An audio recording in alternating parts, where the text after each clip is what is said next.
சீக்கிரம் ஒன்று கொண்டுட்டு நீ நினைக்கிறியா? உன்னை வச்சு நான் என்ன அளவுக்கு ஃபன் பண்ணலாம் அப்படின்ட்டு பிளான்லாம் பண்ணி வச்சுருக்கேன். அவ்வளோ சீக்கிரம் நான் உன்னை கொண்டுட்டேன் அப்படின்னா லைஃப்பில் அதுக்கப்புறம் சுவாரஸ்யமே இல்லாமல் போயிடும். கண்டிப்பாக நான் உன்னை கொல்லவே மாட்டேன் அப்படின்னு சொல்கிறான். அப்போ என்ன தண்டா பண்ணி தொலைய போகிறேன் அப்படின்னு கேட்குறா. இதோ இப்படி தான் அப்படின்னு சொல்லிட்டு ஹீரோயினை கிஸ் பண்ணி பயங்கரமாக ஃபோர்ஸ் பண்ணுறான். இவளும் வந்துட்டு எவ்வளவோ தடுக்க ட்ரை பண்ணுறா, அவளால் முடியல. வா, நான் சொல்கிற எல்லாத்தையும் நீ செஞ்சே ஆகணும், உனக்கு வேற ஆப்ஷனே இல்லை. அவன் என்கிட்ட உயிரோடு இருக்கான், நீ நான் சொல்கிறத பண்ணலன்னா கண்டிப்பாக அவன் உயிரோடு இருக்க மாட்டான் அப்படின்னு சொல்லிட்டு இவளை வேற ஒரு இடத்துக்கு கூட்டிகிட்டு போகிறான். இவன் சொல்கிறத அவள் சரியாகவே கேட்கவே மாட்டா, மறுபடியும் பிடிச்சிக்கிட்டே இருக்கா. இவனுக்கு செம்ம கடுப்பாகுது. இதை பாரு, இங்கே உள்ள எத்தனை பேர் இருக்கானுங்கன்னு உனக்கு தெரியுமா?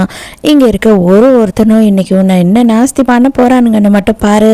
நான் சொல்கிறத நீ கேட்கலன்னா எனக்கு செம்ம கோபம் வருது அப்படின்னு சொல்லிட்டு மறுபடியும் ஹீரோயினை ஃபோர்ஸ் பண்ணி கிஸ் பண்ணுறான். அதை பார்த்தா ஒரு கேசினோவாக இருக்குது. அப்போ ஹீரோ என்ன சொல்கிறான் அப்படின்னா, இங்கே வந்து நீ என் கூட ஒரு கேம் விளையாடு, அந்த கேமில் நீ ஜெயிச்சிட்ட அப்படின்னா கண்டிப்பாக அதுக்கப்புறம் நான் இங்கேருந்து உன்னை கூட்டிகிட்டு போயிடுறேன். நீ தோத்துட்ட அப்படின்னா நீ இங்கே இருந்து தான் ஆகணும், இவனுங்க சொல்கிற எல்லாத்தையும் நீ செஞ்சு தான் ஆகணும் அப்படின்னு சொல்கிறான். அப்போ ஹீரோயின் என்ன பிளான் பண்ணுறா அப்படின்னு பார்த்தா, இத்தனை பேரை சமாளிக்கிறதுக்கு இவன் ஒருத்தனை சமாளிக்கலாம் அப்படின்னு முடிவு பண்ணிடுறான். இதை பாரு டார்லிங், நீ இந்த மாதிரி எல்லாம் பண்ணக்கூடாது, நீயும் நானும் வந்துட்டு தனியாக வேற எங்கன்னா போயிருக்கலாம் அப்படின்னு சொல்கிறா. இதை பாருங்க, இவன் என்னோட ஆள், யாருன்னா என்னை தொடணும்னு ட்ரை பண்ணீங்க, அதுக்கப்புறம் அவன் உங்களெல்லாம் என்ன பண்ணுவான்னு தெரியல, எங்கள் 2 பேருக்கும் சின்னதாக ஒரு சண்டை, அதனால கோவத்தில் இப்படியெல்லாம் பேசுகிறான், மற்றபடி வேற ஒன்றும் இல்லை அப்படின்னு ஒரு சீனை போட்டுட்டு இருக்கா. நீ சொல்கிறத யாருமே இங்கே நம்ப மாட்டாங்க அப்படின்னு ஹீரோ சொல்லும் போது ஏன் நம்ப மாட்டாங்க, ஏதோ இப்போ நம்புவாங்களே அப்படின்னு சொல்லி இவளே வந்து ஹீரோவை பிடிச்சி கிஸ் பண்ணுறா.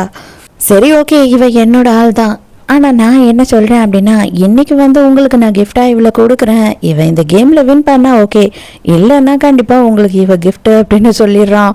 அப்போ ஹீரோ வந்துட்டு அவள் விளையாடிக்கிட்டு இருக்கும் போது கிட்ட வந்து என்ன சொல்கிறான் அப்படின்னா, இதை பார், இதுதான் உனக்கு கடைசி சான்ஸ், நான் லாஸ்ட்டாக இங்கே எதுக்காக உன்னை கூட்டிகிட்டு வந்திருக்கேன் அப்படின்னு உனக்கு புரியுதா இல்லையா? என் கூட்டத்தில் ஒருத்தன் இருக்கான், என்னை பார்த்தினா எல்லா விஷயத்தையும் வெளியில் சொல்கிறவன், அவன் யாருன்னு எனக்கு தெரியணும், அந்த ஒருத்தனும் இந்த கூட்டத்தில் தான் இருக்கான் அப்படின்றது உனக்கும் தெரியும், மரியாதையாக சொல்லு அப்படின்னும் போது இவளுக்கு என்ன பண்ணுறதுனே தெரியல. ஏன்னா இப்போதைக்கு அவள் சொன்னால் மட்டும்தான் இத்தனை பேர்கிட்ட இருந்து ஹீரோயினால் தப்பிக்க முடியும். கடைசியாக வேற வழி இல்லாமல் ஹீரோயினும் அவனை காட்டி கொடுத்துட்றா. இதை பாரு, நீ சொன்ன எல்லாத்தையும் நான் செஞ்சுட்டேன், நீ கேட்டதையும் நான் செஞ்சுட்டேன், அதனால தயவு செஞ்சு என் பாய் ஃப்ரெண்டை விட்டுடு, அவனுக்கும் இதுக்கும் எந்த சம்மந்தமும் இல்லை, இது எல்லாத்துலேயும் நான் ஒருத்தி தான் சம்மந்தப்பட்டிருக்கேன் அப்படின்னு சொல்லும் போது, அப்படியா ஓகே, அப்பனா உன் கையால் நீ இவனை கொண்டுட்ட அப்படின்னா என் கையால் உன் பாய் ஃப்ரெண்டை நான் கொல்ல மாட்டேன், நீயே இவனை கொண்டுடு அப்படின்னு சொல்லி ஹீரோயின் கையில் துப்பாக்கியை கொடுத்து கரெக்டாக குறி வைக்கிறான்.